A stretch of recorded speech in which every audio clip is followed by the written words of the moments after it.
Hello guys, I'm Mohammed Adelepe, Africa most sought after business growth expert. Of course, what I'll be talking about today is a very amazing topic, which is how most small business fails and why most small business fails and what to do about them. And it's very critical to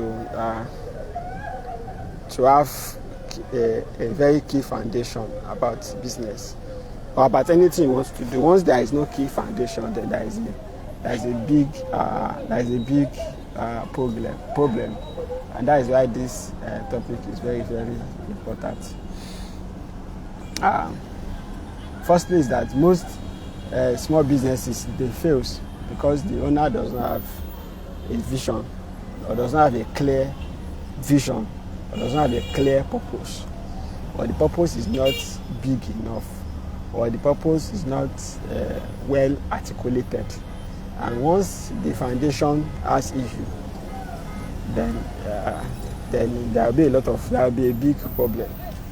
There will be a big problem. And life is too short to be learning from our mistakes. When you can actually, of course, it's good to do mistakes, but it's also very strategic to reduce the number of mistakes you do. So first step is if you are experiencing some level of failures in your business, you are not in that situation. You are not the first person, but it's not a good mode to be. Some of those things you can do is to first review your business vision, review your business purpose, clarify, revalidate your mission and your vision. Yes, you need to revalidate it. And of course, vision and mission is something you also review at impact. But if you don't have any, then it's a big problem. And that is one. Most people that are entrepreneurs, I used to say this a lot, they are not actually entrepreneurs, but they are technicians suffering from entrepreneurial seizure. Yes, they are technicians suffering from entrepreneurial seizure. In Yoruba, that's what we call giri. So they are suffering from entrepreneurial giri. Because for you to be a successful business owner, there are 3 core skills that you need, which is the technical, the managerial, and the entrepreneurial skill. And you need to have this different composition of this. But the problem is that most people have focused more on the technical aspect with little knowledge about the managerial and little knowledge about the entrepreneurial aspect, the big vision perspective. And as your business grows big, you need to be moving from the technician mode to a managerial mode of managing more technicians, and also have managers that supplies order. So the first step is for you to revalidate your vision and your mission. Once you have done that,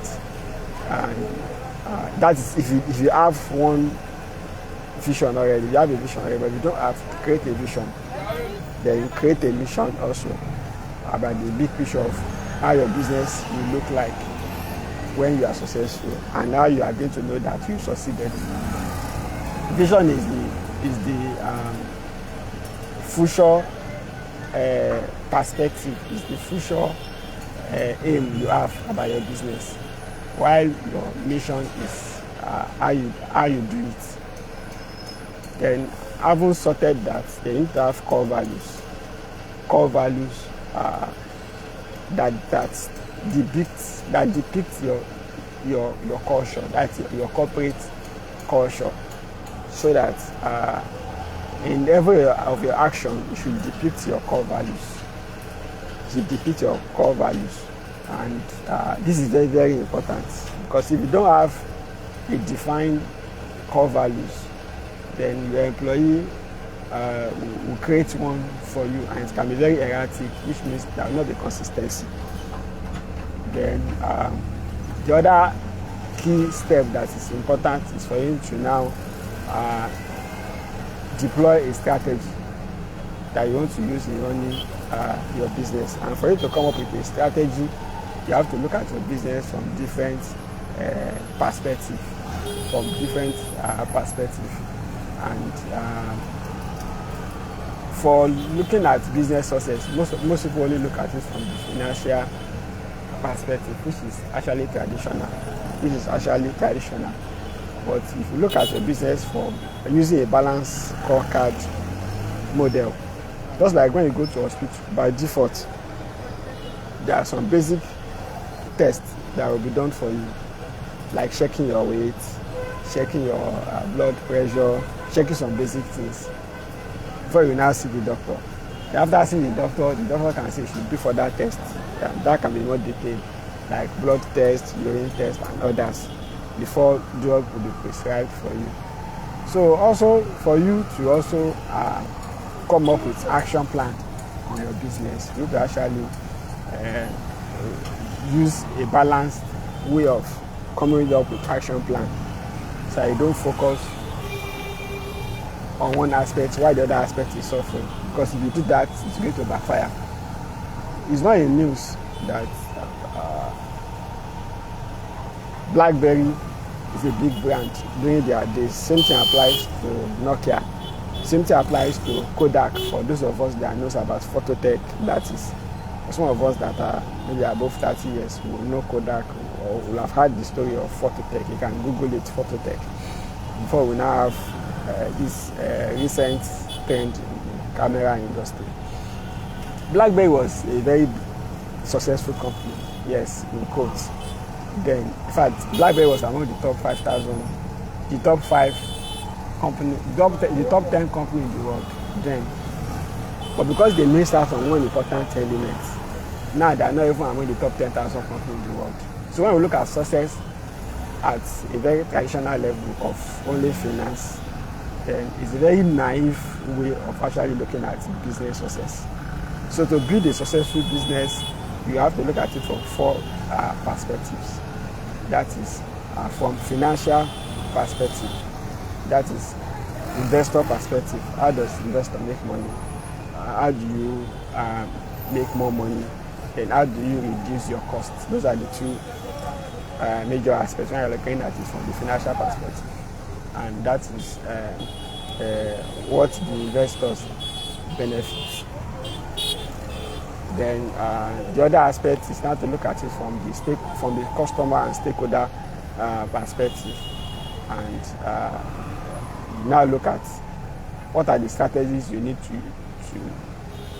deploy for you to actually give more value to your customer and to your stakeholders. And the third layer is, which is also very important, is internal processes. And what strategy you need to deploy for you to improve your internal process. And why the last one is organizational capacity. Your team. What do you need to do to make your team better, to make them more efficient, to reduce the level of employee turnout, to increase how many years your employee use, to increase job satisfaction. That is if it's a for-profit organization, which we are talking about. But of course, if it is non-profit, then stewardship, service to the community will be the top. But in these cases, we are talking about profit-oriented organization. The financial perspective will be the first. And one of those best ways to actually go about this is to do a SWOT analysis of these 4 perspectives. Then from the SWOT analysis, you can now be able to come up with, identify your strengths, your weakness, opportunities, and your threats, and how to actually optimize your strengths, areas that are your weakness, how to convert it to opportunity, because there are ways you can actually do that. That is when you use SWOT plus strategy. So as a recap, for you to actually, why most small business fail is because they don't have clear vision, or they don't validate their vision at interval. And because of that, since if that foundation is not there, there is a lot of problem. The second step is that they don't have an holistic strategy for actually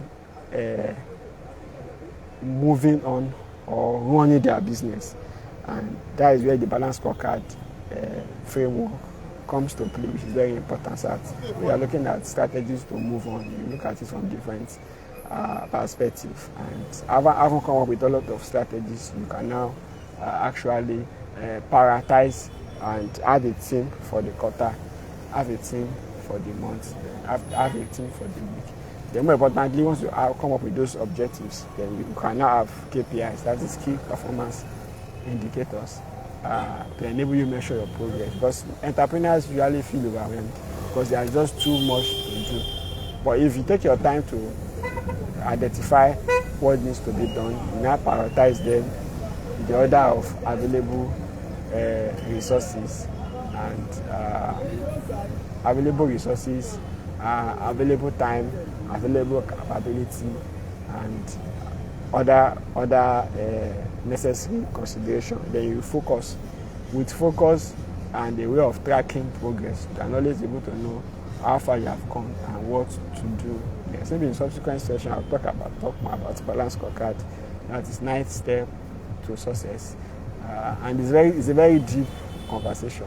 Of course, this will give us a top level idea and actually get some things to actually run with. Then more importantly is we have KPIs. That is how you measure performance. Have we implemented those strategies? And that is what to, but you need to understand what to actually measure and what's not to measure, because we have vanity metrics. And then the other one that is also very, very important is for us to have structure. And that is structure actually has you can tier 1, tier 2, tier 3 structures. That is top level, middle level, and bottom. And with that, you can be able to actually cascade the strategy from the top to down, so there can be alignment between what the lower cadre employee is doing with what the middle level and the top level employees are doing. Yeah, of course, another thing that is also very important is for you to systemize everything you do. And I mean systemize, you have a documented process for what you do, and with those processes, an average level intelligence person can come in and just looking at the manual can be able to carry out those activities and be able to get results. If you cannot explain what you do in a simple step by step, then you don't have a business. And one of those core things about systemization is that you as a business owner, you need to see your business as something that is sellable. You have to do this in a way you can sell it. And with that, even though you are not planning to sell it, you can be able to expand.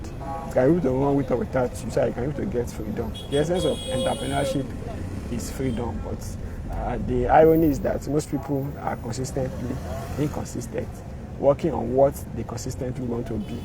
They're actually looking for freedom. They end up endangering themselves by even working several hours per day, and they will claim that work 14 hours per day. In the last 3 days, I've not slept 8 hours combined.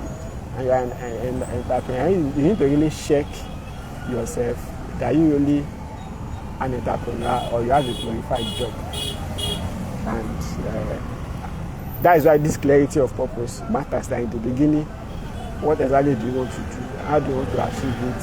What is your goal now? What is your plan, mid-term, long-term, and short-term? And you can now actually work based on the plan you have. Look at the balanced scorecard model. Even though we started it from using 4 perspectives from the top, if without adequate internal capacity, your employee is not well trained, no management system to actually manage your employees. Your internal and you don't have you cannot be able to have people that will implement your processes. And if your internal processes are not improved, it also affects the value your customers and your stakeholders get. Of course, it affects your income. which everybody looks at income goal, but we need to take it from the roots. And that is why being much more intentional about our business is important. So I've talked about mission, vision, values. I've also spoken about balance scorecard, deploying strategies to grow our business from different perspectives beyond the traditional way of finance, and using SWOT and strategy to actually come up with those what to do and prioritizing them, then having KPIs, and also communicating it so that those strategies and KPIs can actually be everybody in the different level of the business have their KPI, everybody in different departments have their KPI, and there is alignment. Then and I've also talked about the aspect of systemization. The structure is also very, very important, because without structure there will be a lot of incongruency, inconsistency, and chaos. So, and you cannot get better without structure. So you need to have structure for your business, and basically is to have management structure, top level, middle level, and lower level. Then once you have that, you have departments, you have units, and depending on the nature of your business. But what you can actually do is you can use three. Either you run it this way, how do you make money? That is, department that has to do with money making. Then department that has to do with you saving money, and the department that has to do with you looking good. Or you run it into client acquisition, which is into lead generation and lead conversion. Then the fulfillment system. So it depends on the nature of your business. No matter what you do, your business will have two things: how you get clients, how you deliver. And another important aspect that is also very, very key when you want to run a business that can run without you, that is profitable, that can expand, is for you to make sure that there is a system for every aspect of what you do. But when you want to get started in systemizing your business, you need to look at how you make money. Yes, how you make money.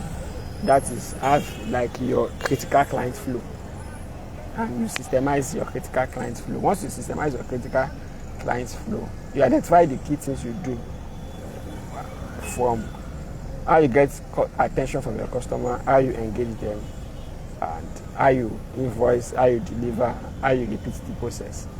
Once you do that, then gradually you can now start systemizing some other aspects like HR, like accounts. I can now go deeper gradually, but it's always good to get started and take it gradual, because simplicity, complexity is the enemy of systemization. So in my subsequent videos, we'll talk more about, go deeper into this. But of course, with this, what I've said so far, I would advise you to watch the video all over again, note action points, and work on them. It's not about how long, it's about how you'll be able to implement. Information and action leads to phenomenal success. I'm Muhammad Adeleke. You can check me out on Facebook, Muhammad Adeleke TV, YouTube, Muhammad Adeleke TV. Same thing applies to Instagram, and also on Twitter, Adeleke Muhammad, and on LinkedIn, Adeleke Muhammad. You can check me out there, follow me across your social media. You have access to life-changing information. You can also connect with me via my phone number, 070 69 5555 53. Thank you.